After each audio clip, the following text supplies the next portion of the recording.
princípio da multiplicação? Olha aí, o dinheiro já está multiplicando no teu bolso. Tu olhar agora, tu botou 100 reais, já tem 200. Princípio da multiplicação. Em Lucas, nós vemos a multiplicação dos pães. Quantas pessoas estavam lá? 5.000 homens. Com mulher e com criança, dava 10.000 pessoas. Eles estavam com fome, não tinha comida, nem tinham onde comprar. Os discípulos falam com Jesus: Jesus, libera o povo que estão com fome. Isso tudo está lá em Lucas 9, de 12 a 17. Aí Jesus fala assim: o que tem aí? Tem 5 pães e 2 peixinhos do garoto ali. Eles pegam os 5 pães e 2 peixinhos do garoto, dão na mão de Jesus. Agora, olha o que acontece, câmeras em mim, hein? E tomando os 5 pães e os 2 peixes, e olhando para o céu, abençoou-os, e partiu-os, e deu-os aos seus discípulos, para os porem diante da multidão. Vamos entender aqui. Jesus pega os 5 pães e 2 peixinhos, tem 10.000 pessoas para alimentar. Ele abençoa. Ele agradece a Deus por aquele pão. Depois o que ele faz? Ele pega o pão e parte. E entrega uma parte na mão dos discípulos. E aí, os discípulos começam a partir, e conforme vão partindo, vai se multiplicando. Vão jogando no cesto e vai multiplicando, vai jogando no cesto e vai multiplicando. Deixa eu te perguntar, a multiplicação aconteceu na mão de quem? Para alimentar 10.000? Dos discípulos. Ou você acha que Jesus picou 10.000 pedaços de pão? Ele deu o exemplo, partiu e entregou, faz. Se partir, parte para ver se não multiplica. Quando eles partiram, multiplicou. A multiplicação se deu na mão dos discípulos. Tem 2 princípios muito fortes aqui. O primeiro princípio que a gente não pode esquecer é: algo precisa ser abençoado antes que possa multiplicar. Você precisa abençoar o seu dinheiro antes dele multiplicar. Você precisa abençoar a sua vida financeira antes dela multiplicar. E como que a gente abençoa? Obedecendo, cumprindo, passando no teste do dízimo. Quando você entrega o que não é seu, porque a Bíblia diz que não é seu, a Deus, você está passando o teste, você está abençoando aquilo que ficou com você, para que você multiplique. O segundo princípio, a gente não pode esquecer de um versículo, né? Romanos 11:16, diz assim: e se as primícias são santas, também a massa o é, se a raiz é santa, também os ramos o são. Querido, se o pedacinho está santificado, o resto está santificado, é esse o princípio. Se o pedacinho da massa está santificado, a massa inteira está. Se a raiz está santificada, a árvore inteira está. Então, se você santificou o seu dízimo, o restante da sua vida financeira está santificado.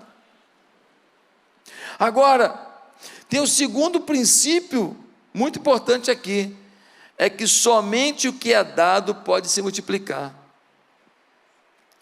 No exemplo que a gente viu, os discípulos tinham o pão e os peixes, eles haviam sido abençoados e assim tinham potencial para se multiplicarem. Mas se eles tivessem simplesmente comido entre eles, não tivessem partido para distribuir, não teria acontecido a multiplicação. Você tem que abençoar sua vida com a sua fidelidade, passando no teste do dízimo, e depois você tem que entender que você precisa partir. Pastor, o que você está querendo dizer? O que eu estou querendo dizer que o dízimo é o mínimo, que quando Deus está te dando a multiplicação, você não pode ter limites para até onde você possa ajudar pessoas, multiplicar sobre pessoas. O dízimo é a base, que consagrou, mas depois que ele consagrou, ele partiu o pão e deu para os discípulos, e aí os discípulos agora, eles começaram a partir o pão, e foi se multiplicando, e houve abundância, tanta abundância que todo mundo comeu McFish, e ainda sobraram 12 cestos de pães. Meus queridos, há uma diferença entre entregar o dízimo e apenas dar. Entregar o dízimo é simplesmente devolver o que é dele. Dar nossas primícias, o nosso 10% ao Senhor através de uma igreja local é que faz a gente ser abençoado. Eu pego o meu dízimo e dou por aí, ajudo pessoas. Isto é uma coisa. Você pegar e trazer ao altar do Senhor, na sua igreja, no lugar onde você é ministrado, na sua família de fé, na sua comunidade espiritual, e você trazer o seu dízimo, isto é consagrar ao Senhor o seu dízimo. Trazer todos os dízimos à casa do tesouro. Pastor, mas ainda tenho que ter um coração de oferta? Veja você, Malaquias 3,10 fala: vocês têm me roubado nos dízimos e nas ofertas. Fala de oferta também.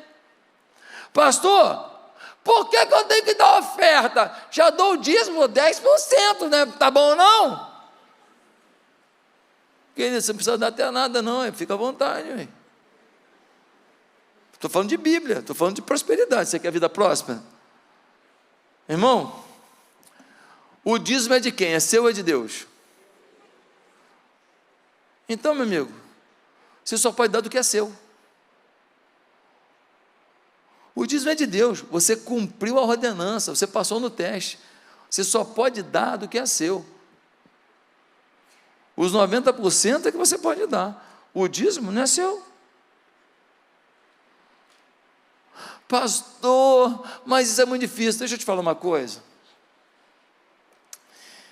A gente precisa entender que os princípios de Deus são eternos e funcionam eternamente. Eu não estou mandando ninguém aqui ser ostentador, ninguém aqui ser vaidoso, mas eu estou falando que todo mundo aqui pode ter uma vida mais próspera que imagina, uma vida mais digna que imagina. E aí, você foi abençoado por esse vídeo? Pois é, quem procura acha, diz a palavra de Deus. E nós temos muitos outros conteúdos no meu canal que podem abençoar a sua vida. Talvez você vai estar lavando uma louça e ouvindo, talvez vai estar dirigindo o seu carro e ouvindo. Quem sabe vai parar com sua família para vocês terem um momento de ouvir e depois de compartilhar o conteúdo de uma mensagem que Deus me deu. Eu queria tanto participar mais da sua vida. Se inscreva no meu canal agora, acompanhe os outros vídeos, se inscreva para receber o Bom Dia com Oração, que é uma meditação diária que eu faço. Dessa maneira, sem sombra de dúvida, você terá muito mais recursos para a sua vitória. Meu papel? Somar com isso. Que Deus me dê essa oportunidade. Você pode me dar também essa oportunidade? Que Deus nos abençoe juntos. Fique com Deus.